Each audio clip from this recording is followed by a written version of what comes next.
ಗೋಲಿ ಎಂದರೆ ಗೋಲಾಕಾರದ ಆಟಿಕೆ. ಇದನ್ನು ಯಾವುದರಿಂದ ತಯಾರಿಸುತ್ತಾರೆ ಎಂದರೆ ಗಾಜು ಮತ್ತು ಜೇಡಿ ಮಣ್ಣು, ಉಪ್ಪು, ಪ್ಲಾಸ್ಟಿಕ್ನಿಂದ ತಯಾರಿಸುತ್ತಾರೆ. ಒಂದು ಗೋಲಿಯಿಂದ ಇನ್ನೊಂದು ಗೋಲಿಗೆ ಹೊಡೆಯುವ ಆಟವೆಂದರೆ ಗೋಲಿ ಆಟ. ವಿವರಣೆ ಇಬ್ಬರು ಮಂದಿಗಿಂತ ಹೆಚ್ಚು ಮಂದಿ ಇದರಲ್ಲಿ ಭಾಗವಹಿಸಬೇಕು. ಮೊದಲು ವೃತ್ತವನ್ನು ರಚಿಸಿ ವೃತ್ತದ 5 ಹೆಜ್ಜೆ ಹಿಂದೆ ಗೆರೆಯನ್ನು ಬರೆಯಬೇಕು. ಬರೆದು ಒಂದು ಗೋಲಿಯಿಂದ ಮತ್ತೊಂದು ಗೋಲಿಗೆ ಹೊಡೆಯುವಾಗ ಆ ಗೋಲಿ ಹೋಗಿ ವೃತ್ತದ ಒಳಗೆ ಬಿದ್ದರೆ ಆಗ ಅದು ತನ್ನದಾಗುತ್ತದೆ. ಒಂದು ವೇಳೆ ಅದು ವೃತ್ತದ ಒಳಗೆ ಬೀಳದಿದ್ದರೆ, ಹೊರ ಹೋದರೆ ಅದು ತನ್ನದಾಗುವುದಿಲ್ಲ ಮತ್ತು ಬೇರೆಯವರ ಸರದಿ ಬರುತ್ತದೆ.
ನೆಕ್ಸ್ಟ್ ಅದಕ್ಕೆ ಹೊಡಿತಂದ್ರೆ ನೋಡಿ ಲೆಕ್ಕ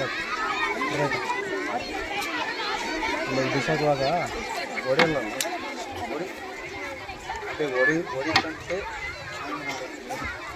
ಮತ್ತೆ ನೆಕ್ಸ್ಟ್ ಆಟ ಒಳಗೆ ನಾಡು ಅಂತ ಹೊಡೆದ್ಮೇಲೆ ಏನು ಮಾಡಬೇಕು?